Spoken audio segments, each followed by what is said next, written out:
Okay, everybody out there in YouTube land, welcome to another episode of Role Player with a Thousand Faces. I am your humble host, Matt Yancic, and every week or two, or when I get the time, I do like to bring you another cool creator out there doing something awesome in the role-playing space.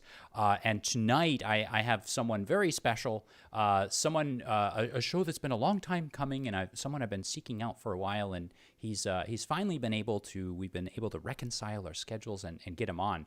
But of course, I wouldn't be me if I didn't try to tease a few things we have going up and coming on in like a little while, and also a way to connect with us in the background. So as you know, we are not just here at YouTube, we are also on a few other social platforms. So if you are interested in talking with me or talking with any of the maybe the other players that I have on the streams, and kind of meeting like other members of our little community, very little community that we have going, you can always visit us on Discord, on Facebook, and while it lasts, and who knows how long it's going to last, you can also visit us on Twitter. So all of the connections and all of the links for those platforms are in the description below. Next, I wanted to kind of tease an upcoming guest I have in a few more weeks before we get to the main event. In about 2 weeks or so, I am going to have a bit of I'm going to have a Dungeons and Dragons legend on. So in about 2 weeks or so, I'm actually going to welcome Tim Kask to the program. It's going to be Monday, November 28th. And if you haven't heard of Tim Kask, you should have heard of him. He is probably most recognizable as being TSR employee number 1. He was the very first, from what I understand, employee to be hired at TSR when it was formed. We're going to talk to him a little bit about the beginning few years of TSR. So I'm pretty excited to have him on in a couple weeks. But you didn't come here for that, did you, folks? You didn't come here to see that. You came here for another legend. This is a gentleman who has been in the RPG industry. He's been creating, he's been writing, he's been designing. He hails from TSR as well. From my research, and he will, I'm sure, correct me if I'm wrong here, but from tracing his lineage and all the cool stuff that he's done, it looks like he started as a freelancer, I believe, at TSR. He's worked on multiple iterations of the Dungeons and Dragons game. He's been he was in R&D with them. He wrote some rather like legendary modules for the adventure modules for them as well. And of course, now he works at my personal favorite role-playing game publisher, Monte Cook Games. Without further ado, because you didn't come here to listen to my silliness, please welcome Bruce Cordell to the program. Bruce, thank you so much for coming on tonight.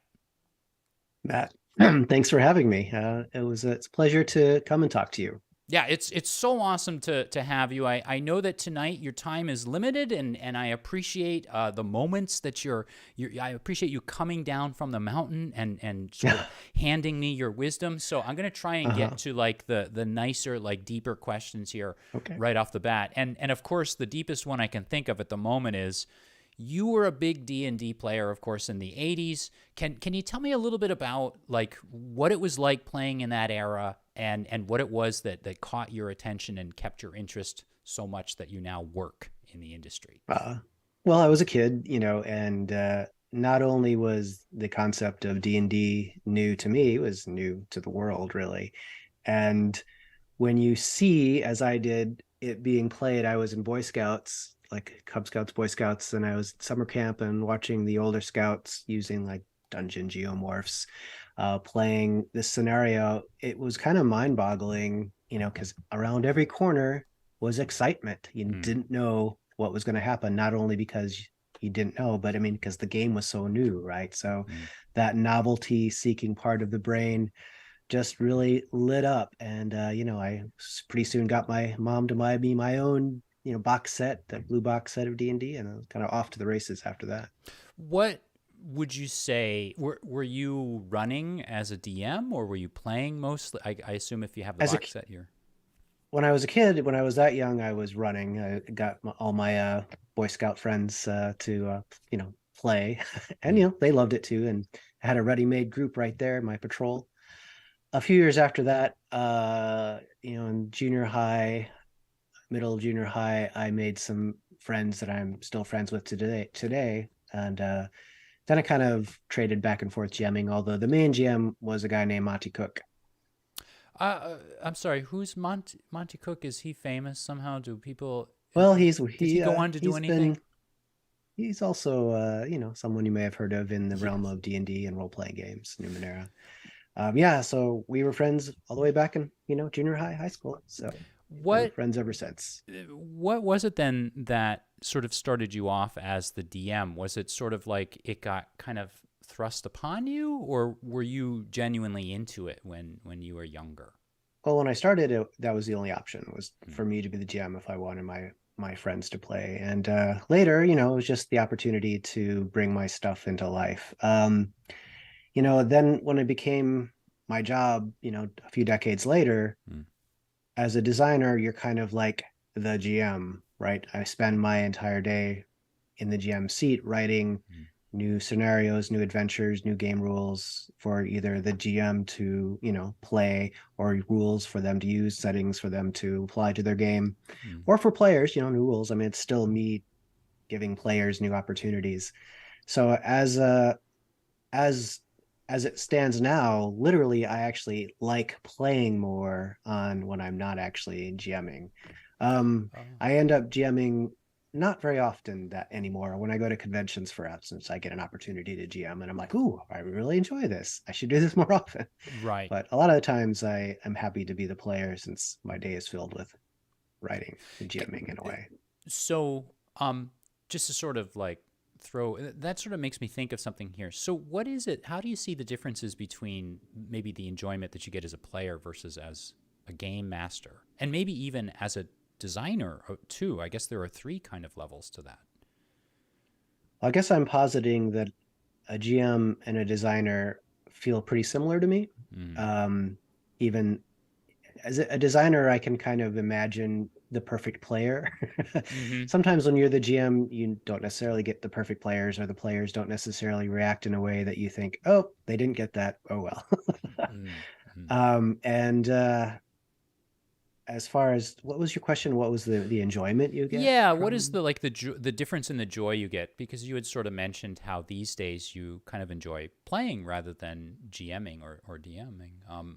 What's the difference in You the? know, it's actually pretty similar, right? I enjoy the discovery of the writing or jamming part, and I enjoy the discovery of a game of what's going to happen next that happens to my player. It's uh, s- it's it's very similar. So at that time that you were playing, were you sort of designing scenarios and writing things down in maybe a more elaborate fashion than the typical GM? Was it kind of sort of Yeah, now that you say that, I tended to write things out as if I were writing an adventure module, because that's how I learned to play, is to buy these adventure modules, and it just seemed natural. In fact, I created a couple complete adventure modules with like fake covers, fake oh, credits, fake, illustrations. Fake. And I did them all, but I right, pretended as like by Gary Gygax, right? right. But they were my own creations. And of course, yeah, it seemed normal when you're 11, but Yeah. No, I kind of know what you mean. Like it's really weird. I have a lot of stuff like that too. And if actually just today, earlier, I walked into the classroom and one of my students had actually drawn like a complete comic book from like start to finish. And what was interesting is he had credited other people, even though he did those things. He was trying to make it look more official. And he yeah, just said, well, yeah, if I'm doing all the things in it, it doesn't look like a real right. like If it's person. just my name, right? Yes. Yeah, But exactly. that exactly, that's how I started. So then let me ask you this. Um, if you're sort of making stuff and you feel like you're doing it at a level that's maybe a little bit above and beyond what a typical 11 or 12-year-old might be doing, was there ever a moment where you thought to yourself, I might do this as a No, career, or oh, it's just no, it's never something that I imagined I would do or imagined. Yeah, no, it wasn't on my horizon. so then what I always was figured I'd go into science. Yes, and that's kind of like what I was gonna get at next. I know that so you went to school, and correct me if I'm wrong, for biology, was it? And then you ended up working for a pharmaceutical company. Um Yeah, I went to school for like molecular biology, but I was lucky enough to get a work study program to work in a bio pharmacy lab right on campus. So I spent a long time in college, like 6 years. So I worked for 6 years in that lab doing a technician work. And based on the strength of that, I actually got a job out of college as a lab technician working for a biopharmaceutical company, kind of doing similar things, also learning new skills like how to program artificial RNA and DNA production synthesis. So that's what I did mostly. and you left that for gaming. That's awesome though. Like what so then what was that, and I'm sure there was a lot going on, but what was like this, you were freelance for a while, is that correct? So you were sort of moonlighting and sending out material while you were working, or? So there are a couple things happening there. This was like the early 90s when the internet was kind of getting off the ground, and I found muds and mushes, multi-user dungeons, multi-user shared hallucinations, and I really got into that. I learned how to code C++ so I could, code these things, and these DNA RNA synthesizers I was just telling you about were connected to the infant internet. So it was a lot of extra power to just type ATCG, just, it didn't need all this extra horsepower, and I used them to get on the internet and sign into muds and mushes. So really got into that. So I was known, I really wrote a lot of stuff. That's kind of probably how I first started really getting my chops for being able to write a lot of stuff. Meanwhile, my friend Monty was working at a place called Iron Crown Enterprises, and he started to tell me, hey, I'm an editor here. If you were to send me some stuff, it might get published. And I'd be like, no. But he was a persistent person, and he said it like two or three times, and like the third time, I'm like, okay, I will write you something, and yes, see if it's good enough to get published. And it ended up I did a couple things for Iron Crown Enterprises, Wow. dark dark space. I did a Space Master, some work in a Space Master book, and I did some work in one of their bestiaries. Wrote a bunch of creatures for them, and a bunch of. So my very first publication was sci-fi related stuff about stuff a player could find in space, and I don't remember anymore. I'd have to look it up. And So anyway, that was my stuff while I was doing freelance and working. I was doing science, I guess, in the day, making mhm. RNA and DNA, and also at night doing the mud and mush and a little bit of the freelance. Actually, so what was it then that eventually kind of, did you receive, was there kind of like, was it a snowball effect where you're starting to make, maybe get kind of your footing as a creator and as a writer, and you eventually kind of left for? It was kind of like I was more pushed over a cliff because the Okay. company All the right. company so we were making artificial RNA and DNA so we could target specific so we could create RNA vaccines for specific molecules of interest, whatever they might be. I don't know if that sounds familiar, should, since Pfizer and Moderna use a similar sort of technology. But this was in 1993 and 94, and we were one of the first companies to have this patent, and we learned a lot. I don't want to go into all the science of Hmm. why it instantly goes in the blood and dissipates. And so we were trying to make artificial backbone for the RNA, and it would just change the conformation of the RNA, and it wouldn't, so it wouldn't dissolve anymore. And we were starting to go with sheaths around the RNA so it wouldn't dissolve right away, but those were toxic. Anyway, the company was just losing money hand over foot, and it was that the whole company started going down. So I started putting out, uh, feelers for other companies, other biological companies. But as it turned out, TSR was looking for someone to code a mud or mush for D&D. And hey, I'd Oh, spent the last 2.5 years coding mud and mushes, so I put in my hat in the door, and I was hired. that that's actually really interesting. So they were trying to create something using the computer, so Yeah. for that sort of an environment. And it's, I mean, how did you end up going then from? Did you do that for a while and then started writing for them, or? Um, well, at first, when they offered me the job, I was like, gosh, I'd leave my career in science that I got a college Yeah, degree for, and I'm currently employed for a job that's going to pay me less. right. But I had to be like, of course I will. This has been my love, my hobby, and if I don't say yes, I'll always wonder if I made a colossal mistake. Mm. So I went there, and pretty much in the first week, I learned like, oh no, we're not going to do that. We're just gonna, I was like, kind of this shocking revelation that like, no, that fell through. You're not going to be working on this. You're actually just, we need another writer for core D&D because one or two of our writers just left to go work at a computer company. Mm. And I guess maybe it was in my mind, in my memory, is like, this is what you're going to be doing. But I think it was actually presented as like, would you like to be doing this instead? And I was like, okay, yeah, that sounds kind of cool. I don't know. I mean, it's weird that I didn't end up doing that. I don't remember now how it was that I didn't end up writing the actual code, Right. but I said, hey, we're doing something for, I don't know.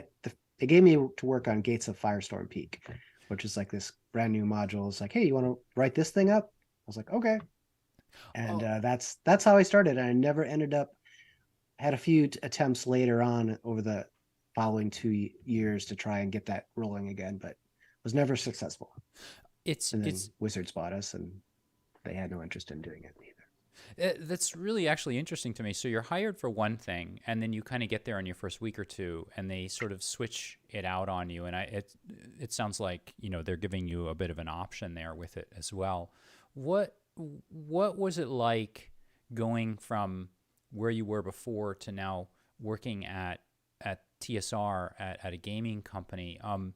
Do you have any recollections as far as like what the mood and atmosphere and maybe the particular like approach to getting work done was? So when I was, as I mentioned, the biotech company, um, that didn't have any luck when it was going out of business, there was a lot of people being thrown under the bus, and a lot of kind of toxic environment building up. So it was kind of not a great place the last 6 months or so I was there. So in transition, when I first got to TSR, it was like sort of like a fairy. It was like a wonderland. It was just, Mm, I can't tell you how amazing it was. It was mm, just like, here I am walking the halls of TSR. I work here. Here's my office. Here's a chair that I have. Here's a computer that they've given me. And, I have, 3 months or however many months to write this module. And, like I said, I was kind of used to uh, pounding out content.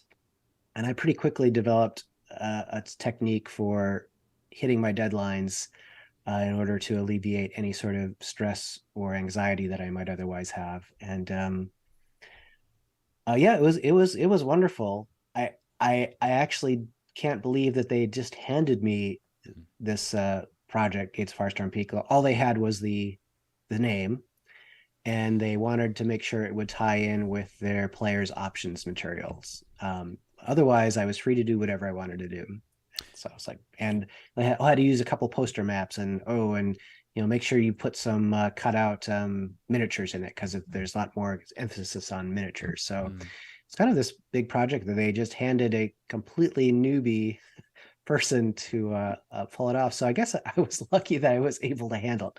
I mean, I had a lot of people who were working there that I could like lean on and go, so what is this thing called an art order? And how do you make sure you're writing enough to fill this content, right? And, like Monty and many other people who were working there were happy to kind of show me the ropes and show me how they had done things previously. And so I could get up to speed pretty quickly using their expertise and past experience.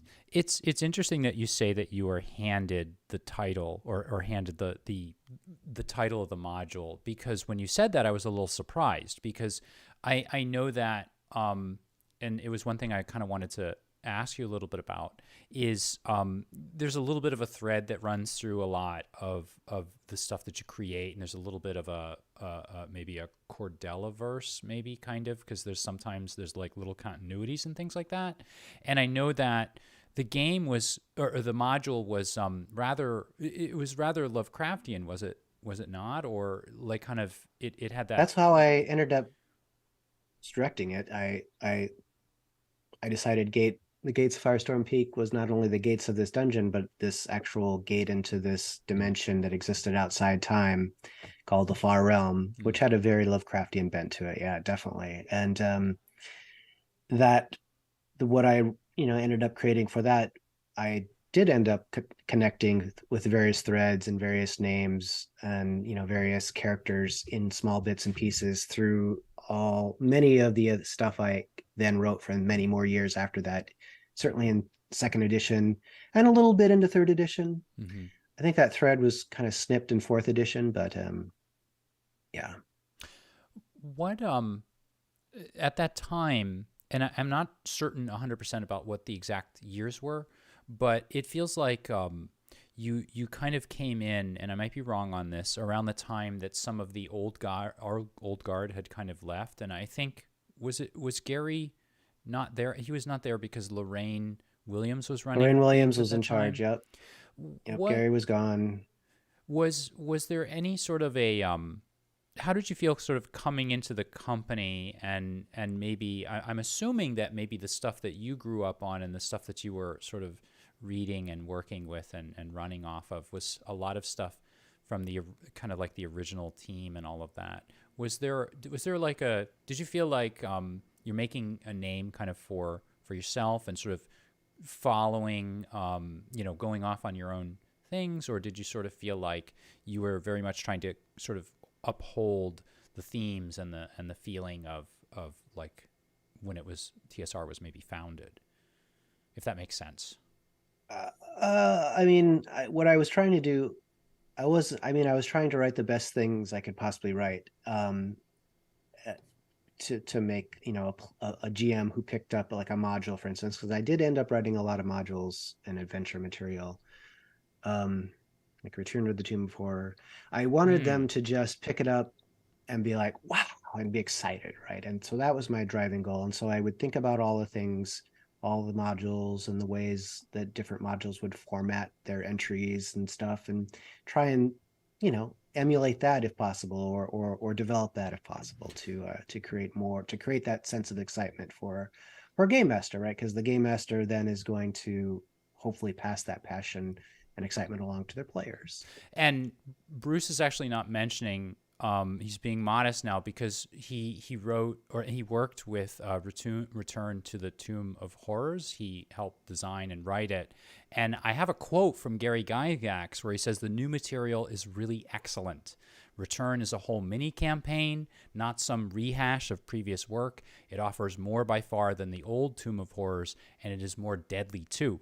I mean, that had to, like, did you hear about that at a certain point? Did Gary ever say, "Oh my goodness, this is amazing," or did you see that anywhere, or did you know how well regarded that? Well, so the Return of the Tomb of Horrors, I wrote myself, and it was one of those things where TSR had this thing where you could work your regular hours, but you could also pick up freelance to work on other things. But in order to get more stuff done in a shorter amount of time, but they'd pay you more, so that was okay. And so I was assigned all my full time and also freelance hours, to write Return to the Tomb of Horrors. And so I wrote it. It still took a while, right? It's a box set, has a lot of stuff in there. And it was around that time when it was started to go into editing that TSR started to have financial troubles. And that and several other things that I'd kind of written around the same time ended up getting held up, and not actually published, because the company didn't have the money to actually publish these things. And so it actually went through like two or three different editors.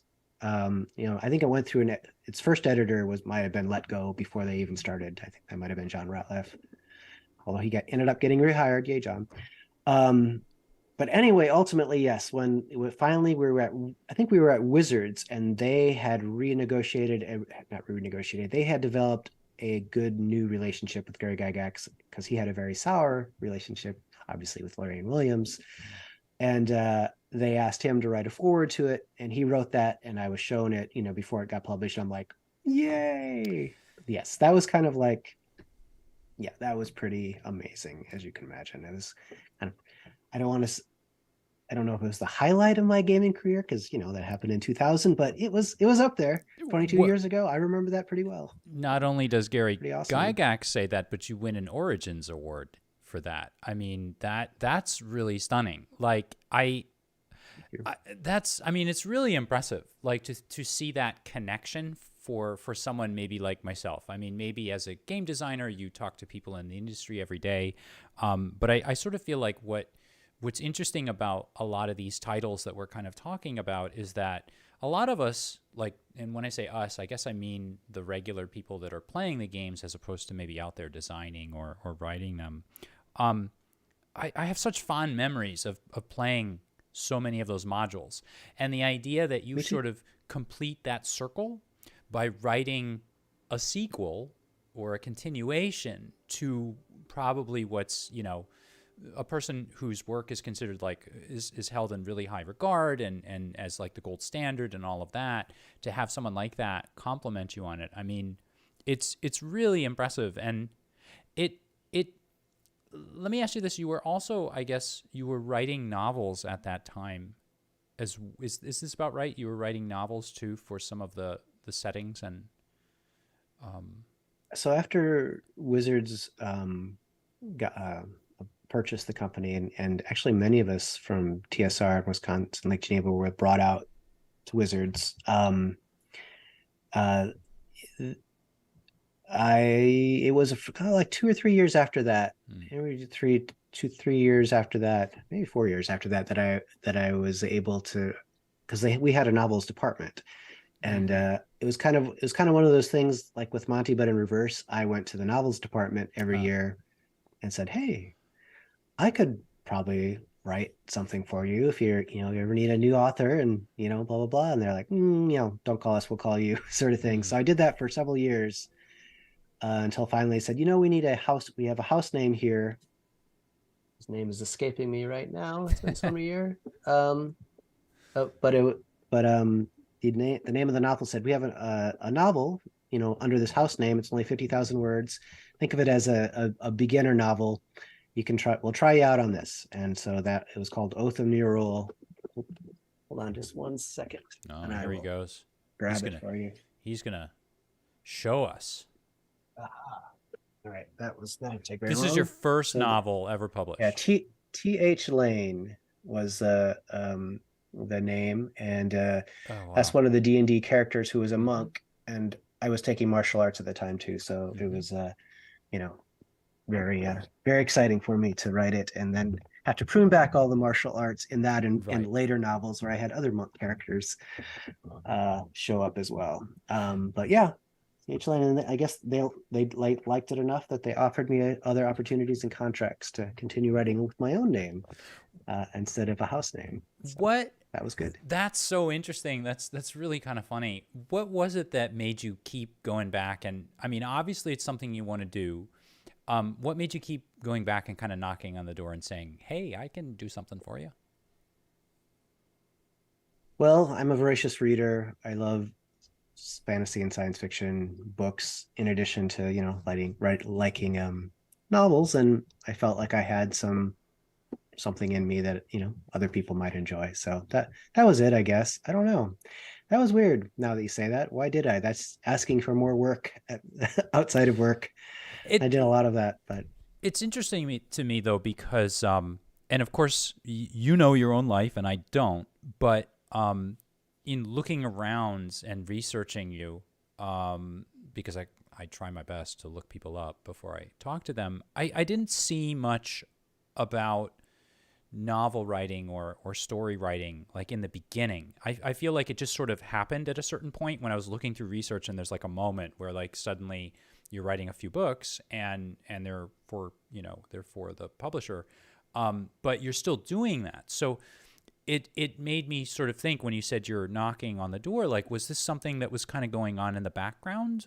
Because I know, of course, Yeah, and oh, go I'd ahead. been trying to get short stories published and some small successes here and there, but lots of not successes. But I had enough success. I mean, ever since high school, I was also writing short stories, stuff like that. So Hmm. um, it really required, you don't just fall into being a good writer. You need help. And so I also needed help becoming a writer, and just as like the game material that I would write, we were employed, editors are employed, all these things, and great editors will give you feedback and be like, here, yeah, you slowly try and hone your skill. And that's same with writing, although I think in some ways it's more difficult in some ways, maybe less difficult in other ways. I don't know. It's different, but it does require practice and skill, and showing your stuff to other people and have them commenting on it. A writers group is helpful. Mm, mm. What I'm trying to say. And I know that, of course. Here's the other thing that kind of interests me. I know that you're working on your second novel for Patreon now. Is that correct, for your Patreon subscribers? So, So, oh, oh, sorry. Go ahead. well, I was going to say, was there kind of a gap between the last time you wrote your last published work and then your newest, most recent novel, meaning the one just before the one you're working on now, or were you Yeah, doing other? I guess to tie this thread of questions together a little bit. Um, so yes, I got the first novel and then a few more, and it turned out that when I was writing a novel, especially as things at Wizards slowly changed, Mm-hmm. a novel became like the one thing that was like purely my own creation. Mm, Whereas at Wizards, they slowly developed into, having teams of writers on things as opposed to mm, having single writers, which I had always previously been used to, mm, and then having a development team, which often were people who were great and very talented, but wanted to put their own stamp on the mm, thing, and so might rewrite something or add things in without any knowledge or your ability to say anything. And so the novels that I was continuing to get published at Wizards while that department lasted were still remain my one and only thing. And mm, ultimately, when things at Wizards kind of went through this cycle of yay to the heights and then things getting not so great, for me, um, I was like, you know what? I'm going to quit Wizards and write a science fiction novel. mm. That's what I'm going to do. And that's what I did. And however, things got interrupted when I told my friend, Monty, about the science fiction novel that I was writing. And he said, we could write a game based on that. He sabotaged And you. he did. And then he hired me and has given me a salary for the last 9 years. Right. But we wrote a game on that called The Strange. And Oh. MCG actually, yeah, that was the Strange. Mm-hmm. And then later MCG was the intercessor and got uh, a publisher, Robot, Mad Robot, Angry Robot Books, to actually publish the novel that I finished called Myth of the Maker. And yay, that novel was like published in 2015. But to finish, but the gap thing happened. I was like, okay, all right, now I'm done. Written all the novels I'm gonna write. And I'm like, no, I haven't. But now I'm gonna write a novel that's not gonna be a game tie-in. Yeah. I'm gonna write a novel that it's completely mine, no Mm, IP, blah blah blah. So that's when I started my Patreon, mm, and I finished one novel, which I think I still haven't got a publisher for it, mm-hmm. an agent for it. I've only submitted it 18 times to 18 different agents. Apparently, you need to do it like 50, 80, or 100 times, um, which is news to me, I guess, or I don't know. But I let my depression about not getting an agent the first 18 times out make me start a new novel, which I'm also very excited about. So if you want to support me on Patreon, see the previous novel in chapter drafts and the current novel as I write them in chapter drafts. Go to Bruce Cordell on Patreon, and you can see what I've been up to And in that regard. that was kind of what I was going to get to. Oh, and by the way, you can check out all of Bruce's stuff. Actually, if you take a look in the description below, I have links to all of it, or a lot of it, and I'll find out if there's anything I'm missing. But I was kind of going to ask about that. So when you are working, for a publisher writing novels, you're essentially, even though maybe they may say, "Oh, okay, you have a lot of freedom," like you say though, there's some constraints because you have to write within a certain world and you have to write within a certain continuity. And writing as you are now, for kind of like for yourself, what is that process different than say when you were writing for a publisher as an assignment? It's different because all my previous novels, except for Myth of the Maker, which became The Strange, all the previous 9 novels, they said, here's a novel. Yeah, you have a lot of freedom within the constraints of this world, um, but you have, but here's some money to write it, and you'll get some, small amount of royalties after you write it, which is great. But it was always on spec. Like it was like an assignment, like any other sort of Mm, assignment, where like I had a daytime assignment for the amount of I was writing for whatever new game design product I was working on, and then mhm, my own. mhm, I knew how many words I had to write each day in order to hit my overall deadline for the novel, for first draft, second draft, that kind of thing. And so it was kind of in my workman-like way of getting through things and chunking things out. mm, Sometimes you hit a design. Sometimes you have to spend a little time thinking of the great thing that's going to make it work. Although I've been always usually lucky enough to like have an idea that excites me, and then if you have enough of those, you can string them together and it can mm, become something special. mm, But yes, to be different, that now what's different is like I have no deadline, mm, right? It's my own deadlines that I impose on me. No one's expecting this, and no one's gonna waiting for it to publish it after the fact. So I mhm, have to find the publisher. I have to find an agent who's excited enough to bring it in front of a publisher. And that's the process I would like to go on. I don't think I want to self-publish at this point. Who knows in the future, but I think that's the process. That's the process I'm kind of going for, Could you because ever? an Oh, agent will help improve the draft, mm, and then a publisher will help improve the draft too. If I self-publish, it's not going to be as good as it could be otherwise, I guess, is right. what I'm thinking. Like those other voices kind of like add a lot of perspective to what you're Mm-hmm. looking at. Sometimes you get a little too close to it. They'll give you feedback and say, you're really missing a second point of view character or whatever here. Like, oh, you're right. Okay, thank you. Right. Do, uh, do you see yourself ever, and Monte Cook, if you happen to be listening, you can cover your ears. Do you ever see yourself leaving the game industry to write full time as a novelist, or is this just another sort of part of what you're very interested in sort of doing? Is this another aspect of being a storyteller, being a role player for you? um, I won't lie, and there are times that I wish I had a little more time to devote to writing Mm-hmm. fiction.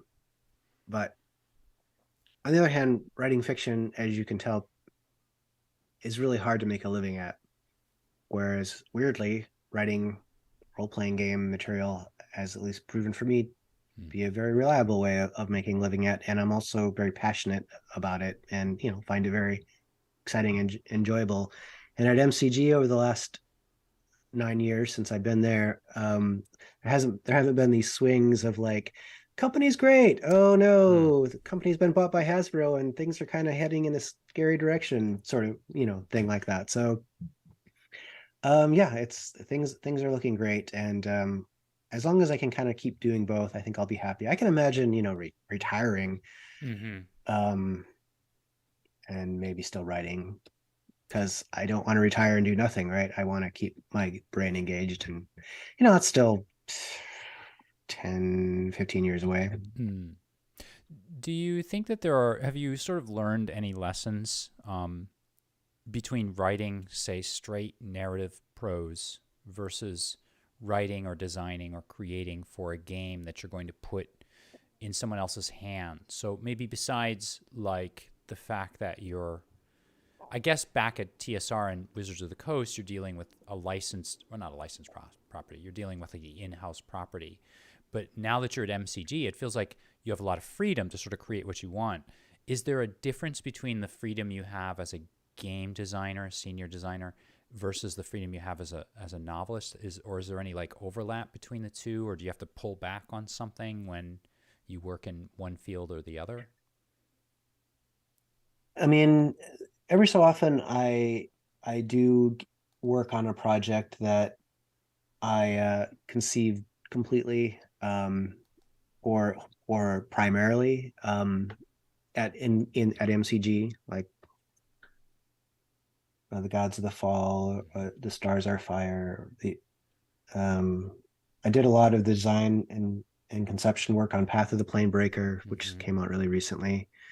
So I have a lot of freedom at MCG, but yes, on the other hand, we work as a team and we make sure we improve each other's work, and that's only to the benefit. Whereas, when I'm writing a novel, no one can tell me what to do, and maybe that's not to my benefit. So, which Yeah. is why this is why I said I think I need someone to tell me where my blind spots are. That's a constructive criticism is how anyone does anything great. Mm. It usually, unless they Can get really lucky. Yes. Um, can can you sort of tell me anything about there's something that I thought found really interesting about your background in game design, and that is I was if I have this right, have you worked on 4 different editions of D&D in some capacity? Like, 2E, 3E, 3.5, oh yeah, maybe 5 4, if you and count that. 5. If you count 3.5, then 5, yeah, because Oh, I was on the 5th edition team, um, and wrote many parts of the 3 core books. what was it like when maybe you all kind of geared up for each? And I know this is a huge question, it can't really be answered, but like, what was it like when you gear up and say, okay, here's what we're doing, I got a plan, we're gonna you know how D&D is really popular, we're gonna get rid of that and we're gonna come out with a new edition? Like, what's it like? How do you guys like sit down and sort of think, all right, how are we gonna approach It's doing? lots of meetings. I wasn't necessarily in all those meetings, but I was in many of those meetings. Um, but you know, fourth edition, I think, was the first one that I was kind of like there in the room, and you just throw out ideas, and you say, as I did, "Are we sure we want to do this?" Right. I think fourth edition would have had more success if management at the time hadn't decided to not extend the open game license right off the bat, which kind of forced Pathfinder, who had been doing 3 and 3.5 material, in happy lockstep with us, to be like, oh, well, we're going to go out of business unless we create our own new game based Mm, on the 3.5 license, which are, obviously really hurt the sales of 4E. But 4E was such a strange beast. I mean, it was different. On the mm, other hand, a lot of people started playing under 4E mm, and they think it's wonderful. I mean, I think it's wonderful too. I'm not trying to say, but it certainly had a unique flavor, mm, and and 5E in many respects was sort of a reaction to 4E. mm, Uh, and and one of the things, we talked about in those meetings was like, I think we need to come back and open up ourselves to the idea that things can be a little more wahoo, and they don't have to be so strictly balanced against each other as they were in 4E, because it really constrained the design space. In mm. 5E, kind of, we allowed ourselves to expand that to some extent, actually to a large extent. It's cloaked in a lot of, it seems like it's all perfectly, calculable, but it's not really. Well, And then MCG, Monty was actually part of the 5th edition design team as well. He ended up leaving about a year before I did. And his Numenera system, mm, which we used for the Strange and later became called the Cipher system, mhm. was even more of that sort of like, let's open things up a little bit more, have a really light touch, and be able to pretty much do anything with the system, which I really appreciate. So let me ask this then. What was Monty's secret to draw you away from like working at working at Wizards of the Coast, was it because I know that The Strange came not long after, relatively maybe speaking. Was he offering you like that Well, possibility, or? it was things that the fifth edition team was winding down, Mm-hmm. and Hasbro was somewhere there was pressure coming from to cut the design team, and I was seeing people being let go, people leaving, and I was like, I could see the writing on the wall here. Seems a little sad the way things have gone out after 18 years at this company, but I would rather see my own way to the door. And like I said, I wanted to write a novel, and they had axed their novels department, Mm-hmm. um, probably for reasons that who knows why. But I was like, oh, that's why. So I was writing this novel, started writing this novel, told my friend, and he's like, I'll give you a job if you come work for my company and we write a game based on that. And I was like, hell yeah, that's full-time paycheck. Mm. That sounds good to me. It's really interesting, and people that watch the channel kind of know this about me, so I'm not like just saying this because you're on the program. But the truth is that I've really enjoyed. I think in my long history of role playing, I think the games and the worlds and the settings and all of that I've pretty much enjoyed the most and felt maybe the best connection to have been the things that the crew at Monte Cook Games has created. And it's interesting too, because I sort of spoke earlier about how you often feel a connection. Like I feel connections to the modules published for Marvel superheroes role playing game, or the Red Box, or AD&D like second edition and all that. I do feel a connection to that, but there's something about I feel like there's a little bit of a different feeling from the games I get at Monte Cook Games. And this is not on the list of questions that I sent you, but do you feel like there's a difference between a game that is published by MCG? Is there like a flavor to it or a feeling that's different than other games, or that maybe you bring as senior designer, or I think that given that we restrict ourselves to a set of has been up till now just three designers who are kind of the voices of these products, you'll kind of get a more consistent feeling. We don't use freelancers, unlike D&D, which does use many dozens freelancers, and which is great. I'm not trying to say that's a bad thing, because lots of wonderful things come out of many different minds, but yeah. I think that if you feel a sense of connection, it might be from familiarity, possibly, because we each of us kind of has a voice. I mean, and we try and vary that voice based on the product, of course, but I think it still kind of comes sometimes will come through. So that's a possibility. I mean, that's a guess. I don't know. I mean, we certainly try and write products that are easy to use, inclusive, friendly, right? I mean, the whole side bar on each side of the page, right, it has helpful information and page references, and hyperlink to other parts of the book if you're using a PDF or whatever, which was a format that Monty first pioneered in Talus, which came out for 3E, I think. Yeah, so a while back, but that was he adopted that system for Numenera, and we used it for The Strange, and obviously that's just what we use from almost all of our products. We some exceptions, of course. So I actually we have a few minutes left, and I kind of want to sneak in like one or two more little questions. I think one of the settings that I really enjoy is the Stars Are Fire. I really do. And actually, I got to say, there's a particular mechanic, like the redlining mechanic, that Oh was yeah, ridiculously fun for us to use in a few of our games. And I've now kind of, sorry. oh, that's okay. And I've now kind of used it regularly in a lot of my games. I think I kind of know the answer because you said that you sat down once to try, early on to try and write your science fiction novel, but it seems like you've sort of have you come full circle by creating The Stars Are Fire? Was that kind of something that was a long time coming, or was that kind of something you thought, I'll just give this a try?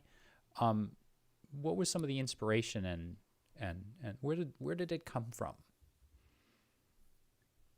Well, certainly science fiction has been a part of my life. And I say I like fantasy and sci-fi, but I like sci-fi probably more than fantasy, even though it's all kind of springs from the same sort of thing. I like this sort of pseudo-explanatory thing that sci-fi provides you, and even hard sci-fi is sort of a pseudo-explanatory framework.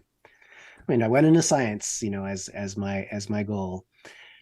So yes, I guess it was a long time coming in when we started writing these books. Actually, The Stars on Fire might have been the first in a series of these sort of genre books. Yes, I remember. Um, I had actually worked on something called Expanded Worlds, which had a bunch of little genre snippets. Oh yeah, The Stars Are Fire. Um, and we kickstarted the opportunity to do some more of these genre books. The Stars Are Fire. We're All Mad Here that Shauna Germain wrote, and Stay Stay Alive, Alive. Stay of Light that Sean wrote. That was the first three of those things, I believe, Mm-hmm. in this particular format. Anyway, I guess we did Gods of the Fall, Unmasked, and Predation before that. Anyway, but Yeah. these have a slightly different trade dressing. All of which is to say, yes, when I was given the opportunity to write a full, source book for starting your own sci-fi campaign, I was over the moon. I was Mm-hmm. able to kind of go through all the various ways I might think about starting a sci-fi campaign and actually sit down and think about it, and then put that research on the page for other people to enjoy. Got to dig out a lot of quotes from some of my favorite sci-fi books. I actually went ahead and got permission from Elizabeth Bear for a quote about spacesuits in her book, because it was kind of a long quote, and most of the quotes in there are pretty short. And Mm-hmm. the quote I wanted from her was like, several sentences long. I'm like, okay, I better get permission. She's like, Mm-hmm. oh yeah, go ahead. She's one of my favorite sci-fi authors, She's that's great. currently writing. Um, so yes, I was super happy to write it, and of course to write a setting. I was like, I don't know what setting I'll write, but I like hard sci-fi. I've always Mm-hmm. liked hard sci-fi, and The Expanse obviously is fantastic sci-fi, and The Mm-hmm. Revel is sort of a. I mean, there are many near future sci-fi settings that have a very similar sort of feel as humans are colonizing the solar system, right? That's the basic hard sci-fi thing. We don't have star drive yet, but I wanted to throw in a little bit of a horror element, just a Mm-hmm. very tiny little like nugget of like, well, why did the Earth suddenly go dark and covered in clouds? Why have we discovered millions of miles of previously undiscovered tunnels in the moon under the moon? What's with this new way of doing star drive that is so weird that makes people have really bad experiences unless they're put asleep while they're transiting. So, Mm-hmm.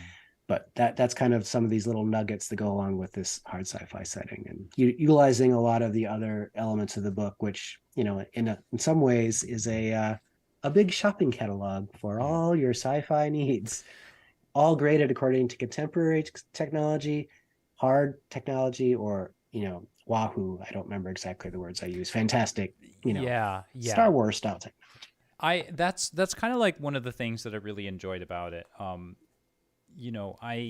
I think I've always been like a big Star Wars fan, and I think I've gone through period now in the last 10, 15 something years where I feel like I want something a little bit more grounded and a little bit more realistic, and that was sort of like the feeling that I got from it. But it was also I like the idea of feeling like I could run when I run games in it. It's interesting because my players kind of walk into a game and they generally think in the the Star Wars vein, or even the Star Trek vein, where people are like, okay, we're going to do this, we're going to kill that, we're going to kill whatever. What I appreciate about The Stars Are Fire is that it's kind of inspired me to go more realistic.